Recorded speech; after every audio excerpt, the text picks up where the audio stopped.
One of the questions that everybody is asking right now, what is going on with mortgage rates? And when are they going to get any better? We're going to tackle that. We have a series of 4 questions. This is a series that we call Ask Steve. We always put out the call to ask us questions. This one's a little different though. We'll explain why. We're going to break down these questions. We're going to keep it moving, answer your questions, and end this video smarter and more ready to jump into real estate because Ask Steve kicks off now. What's up, everybody? This is Steve, real estate agent with EXP Malone Home Team here in the North Atlanta area. All right, so it's time for Ask Steve. We've done this a couple times in the past. I haven't done one in a while. When we put out the call, so I'm going to steal an idea.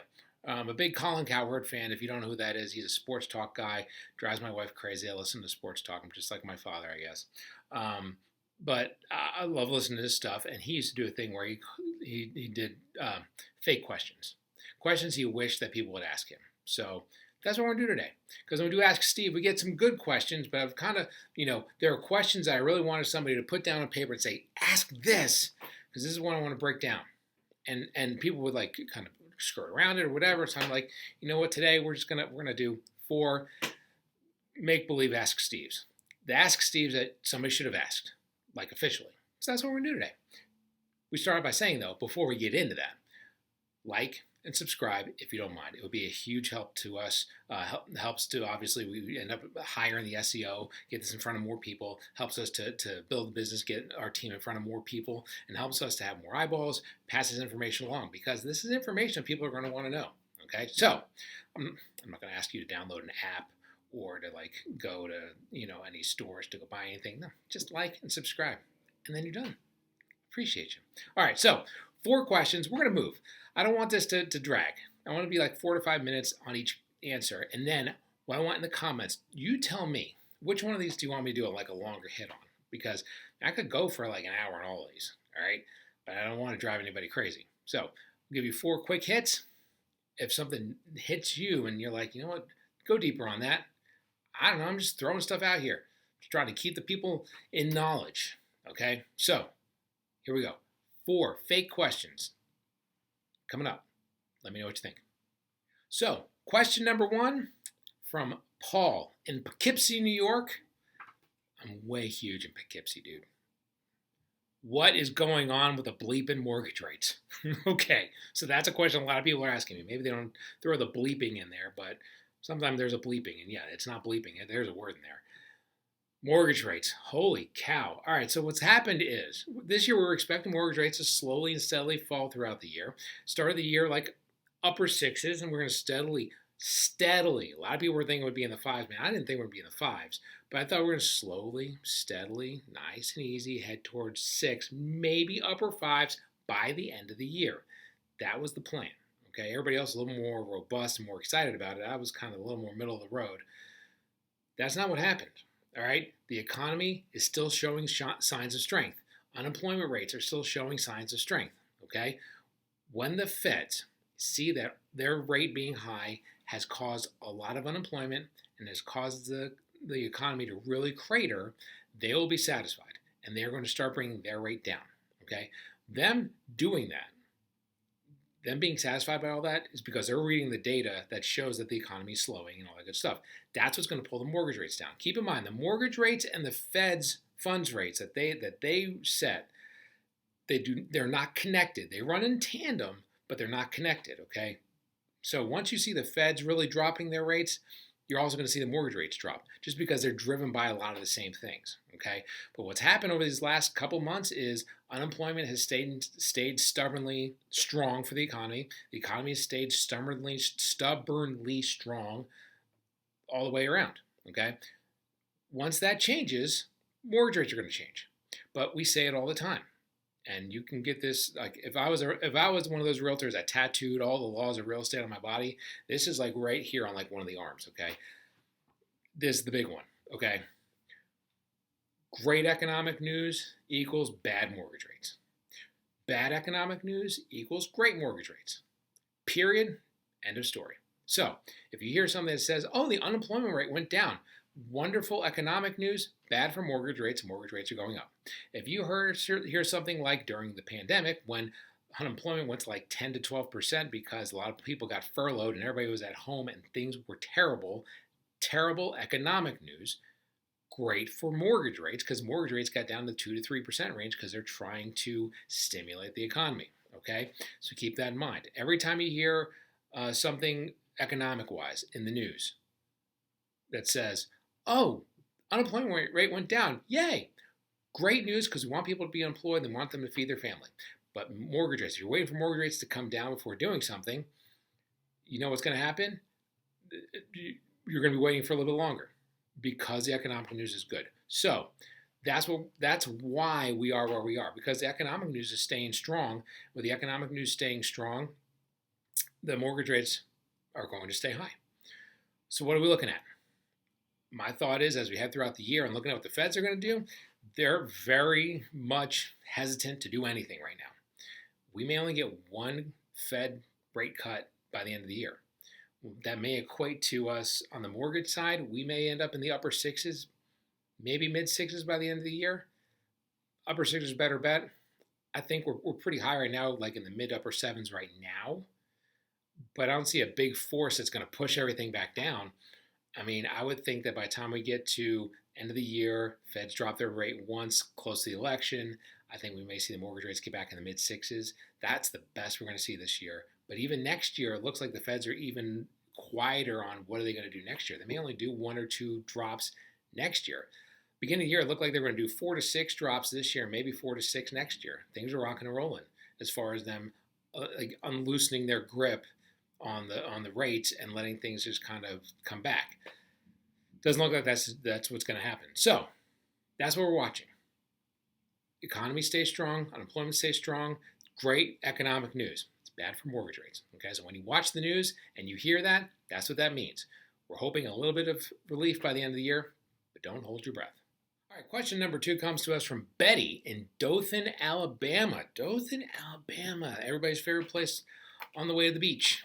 Betty, thanks for writing that in, even though you didn't really write it in, but we'll pretend you did. Betty, you're awesome.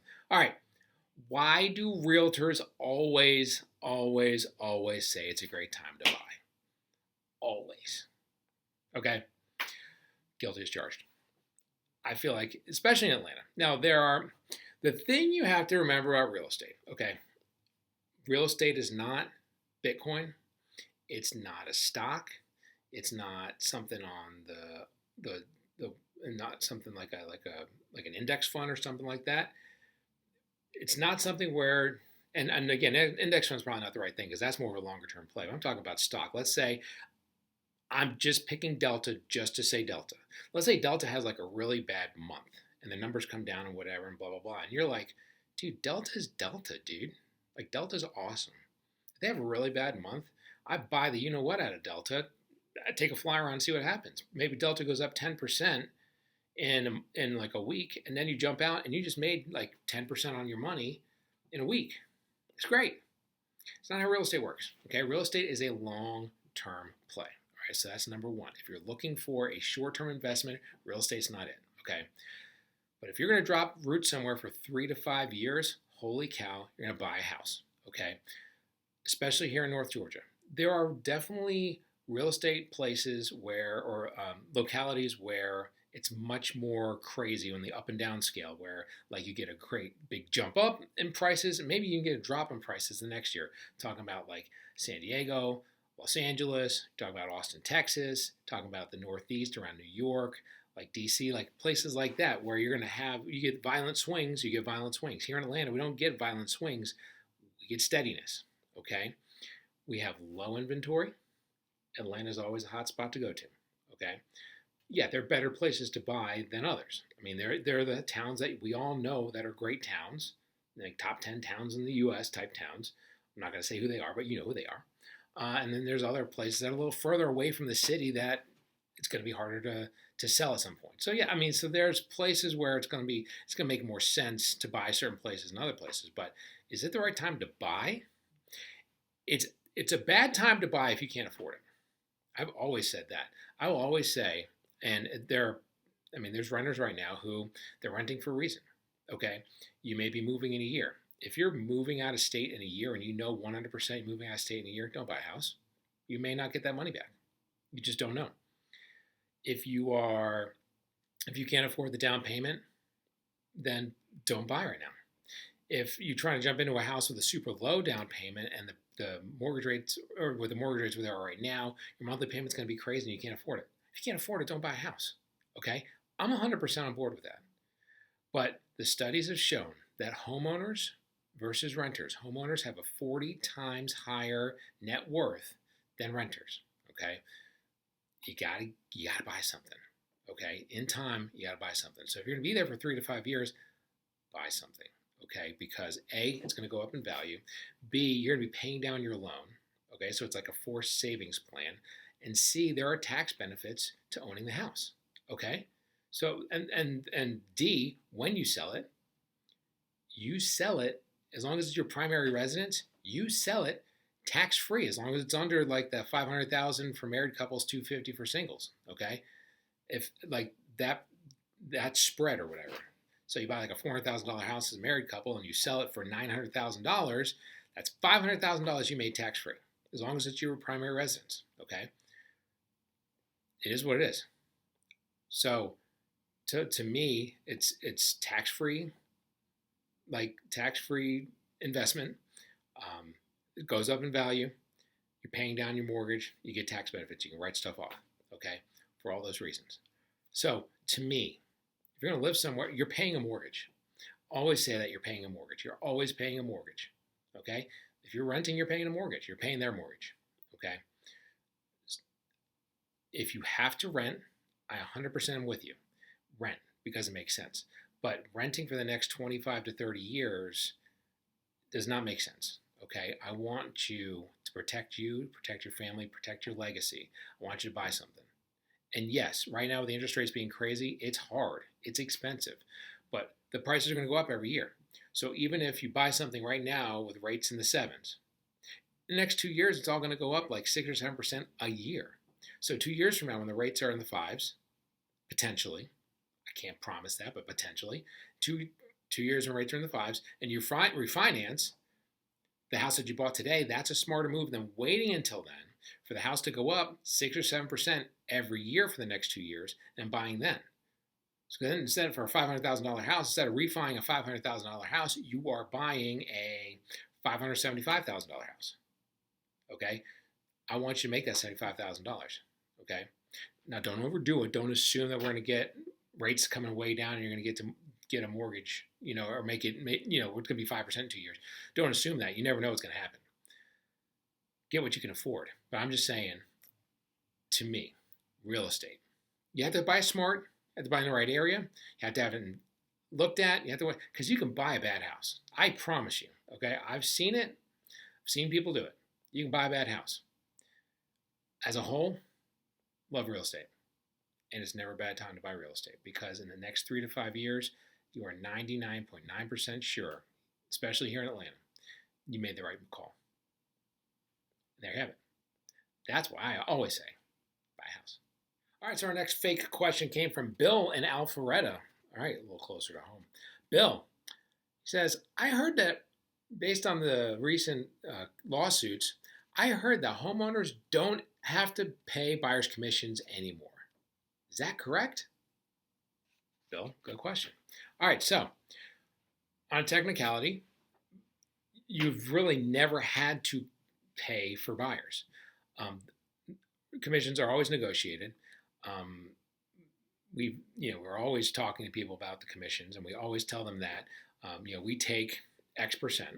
Okay, and from that, this is before this upcoming July. In July, things are going to change.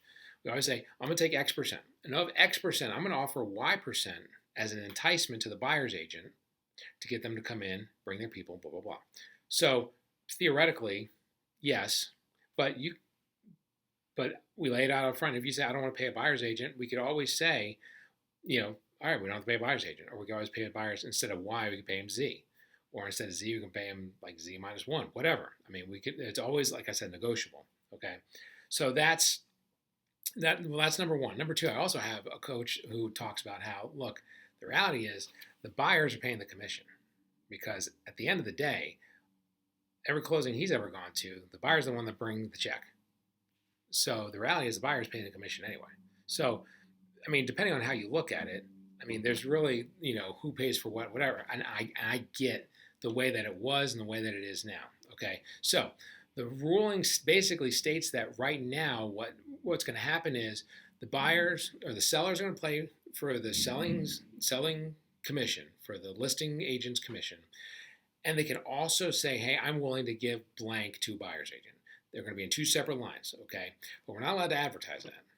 So basically what's going to happen is, I don't know how the machine's going to work. We're still working on that, and the powers that be are still working on that.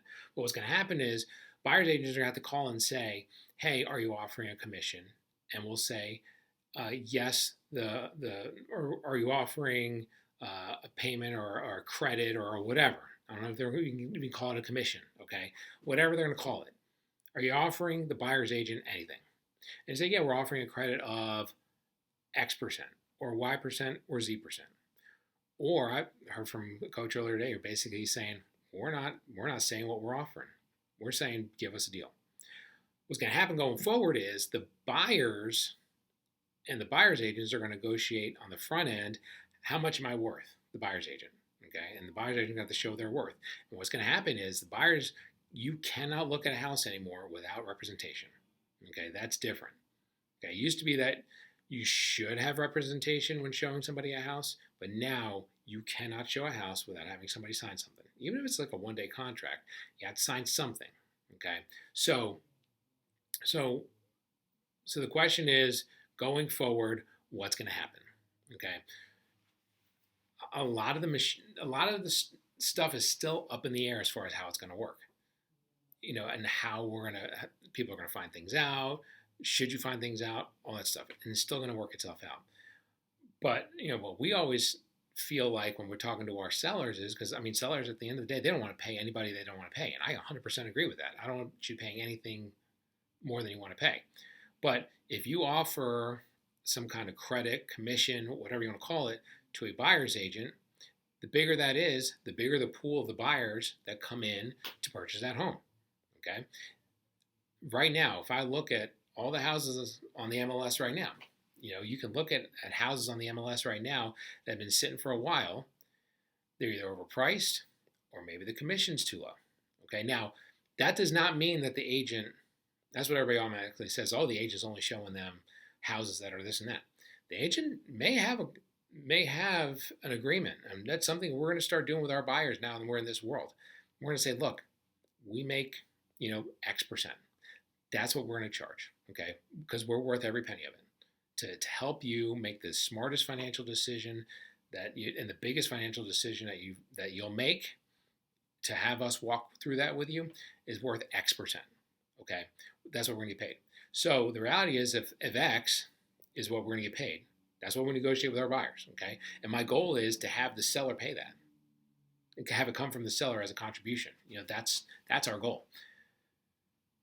But if, let's say, the seller is only offering X minus 1, well, then the buyer's going to have to bring 1.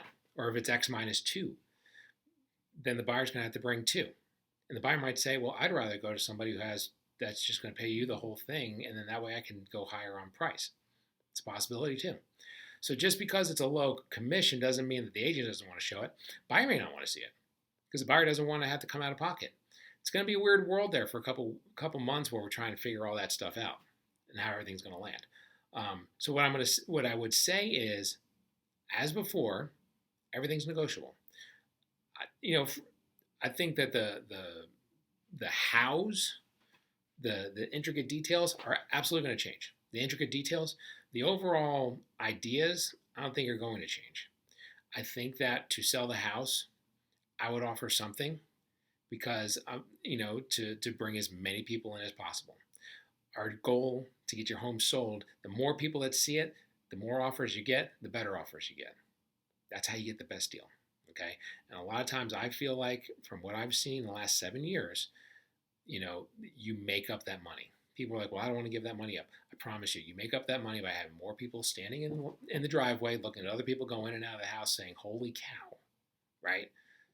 And then you get bigger offers. That's what I would say. So the question was, does this mean I don't have to pay a buyer's agent? You never did. Things change. But let's talk about it, because every single time I sit down with somebody, commission's brought up. I mean, 7 years, every time, commission's brought up. It's always negotiable. We do, whatever for X, we do whatever for Y. And that's how we run. And that's how most realtors run. Okay. So it's not going to change. Again, just the mechanics of things are going to change, but we can negotiate it. Okay. So that part of it doesn't change, because you never had to pay the buyer's agent before. So there you go. That's what's going to change going forward. All right, here's your last question. This is from Margaret and LJ. LJ up in Northwest Georgia. Thank you, Margaret. Why, or you don't talk about your Airbnb as much as you used to? Do y'all still have it? Great question. Glad you noticed. Technically, I think my CPA noticed this the other day. We talked about this. And if you're watching, shout out to you, Tom. So we have thought about selling the Airbnb or the short-term rental. We'll call it an Airbnb for the purposes of this video. We bought it a couple years ago, got a great deal on it. The moment was right. We just jumped. It was something we'd always wanted to do. Learning experience, jumped on it. It was great. It has not performed the way that we had hoped. It has kind of performed maybe a little south of where we expected. That has not performed how we feared, but on a scale of 1 to 10, with 5 being kind of middle of the road, 4 to 4.5. It's just, and one of the reasons why it has not worked out the way that we thought was, and all right, here we go. We're going to get into it a little bit. We used money from our big house, which again, you're not supposed to do. I know it's the Dave Ramsey world, blah, blah, blah. We took a home equity loan to do the down payment on this house. Okay. Because instead of having one house, why not have 2 houses going up in value? Okay. So we got the house. If we had just put 20% down, we had cash for it, this thing would obviously be cash flowing a lot more. We'd be a lot more in the green, with it, or in the black or whatever, and it wouldn't be a big deal.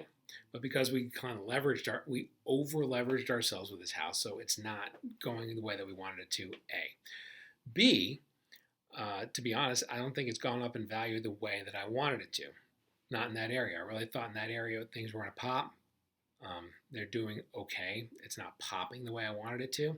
And so 2 years later, it's like kind of weird. It's like I would have thought it'd been worth more by now. It is what it is. It's really not worth anything until we sell it, right? I mean, things go up, things go down, and you don't take the loss or take the win until you sell it. So, but in theory, if I sold it right now, I would not sell it for as much as I would have wanted to sell it for 2 years down the road. So that being said, probably we are contemplating selling it right now. Do I think it's a bad idea? No. I love the idea of a short-term rental. Part of the other problem is that we have right now is we're self-managing it. We're doing it all ourselves, running everything through. We do one listing or one rental on VRBO a year. Everything else is on Airbnb. Okay, I don't know why that is. I've heard a lot of other people say, on VRBO they get all their listings and maybe you get one, or all their rentals, and I may get 1 or 2 on Airbnb a year, like all in the same area. I don't know why. I think some people know how to work VRBO better to get seen more. Some people know Airbnb. I tend to lean towards Airbnb, how to tweak it, how to this and that. And I really don't want to learn VRBO because it's old and archaic, and it's kind of a dinosaur of a platform to use from the host standpoint. Anyway, I don't know if you want to know that, but there it is. But I say all that to say we're self-managing it. We're doing it all ourselves, right? And I have cleaners that go up there, but I got to call them. We have things that break. I got to call them. I have this. It's a lot of running around and doing that. And as you might know, we got 7 kids. We're knee deep in craziness every single day. Knee deep. Maybe deeper than that some days. So it's just been, from a time perspective, it has been harder than we had expected. It's not like impossible. It's been a little bit harder than expected. We have not made the money we were hoping to make, and it has not gone up in value the way we wanted it to. Okay, but do I think if I had it to do all over again, would we have done it? I would have done things differently, without a doubt. Would I still? Is this still a good investment? A short-term rental? Absolutely, 100%. but there's a better time, there's a better place, there's a better way of doing it. I believe that. So that's why I really don't talk about it a whole lot, because right now, I mean, to be honest, we're kind of in pause mode on it because, all right, don't tell my wife because she never watches my videos, so I don't know if she'll ever see this or not. But she really wants us to sell it, and I'm like, I kind of want us to sell it, so we'll see who wins. But for right now, that's why we kind of been kind of a little quiet on it. I mean, there's little things that we learn, little things and whatever, but I wanted to share with you some of the struggles, some of the whatever. It's part of the struggles. If the numbers don't line up, and it's a little bit harder than you expected, and the thing doesn't go up in value the way you thought, yeah, it's not gonna be as pretty. Okay, not a whole lot to talk about. I don't want to make a video talking about, hey, let's talk about the disaster that was my Airbnb. Because at the end of the day, it's really not a disaster. Because just like we talked about in the last one, or maybe it was 2 months ago, whenever one that we talked about, why do I think it's always a good time to buy real estate? They're making more pieces of land, right? It's always going up in value. Okay, so I don't think there's anything wrong with having a little bit of real estate. So right now it stinks. If I were to hold it for another 2 years, I think we'd all look back on it and say, like, all right, maybe that was a good deal. There you go. But right now, just under 2 years in, not where I wanted it to be. There you have it. Ask Steve, the fake edition. So 4 questions that, again, we get in some form or fashion, one way or another, but I kind of made up made them up just a little bit. But if you have questions that you actually want me to answer, you can submit them below. You can email me below. You hit me up. You call me 470-233-4409.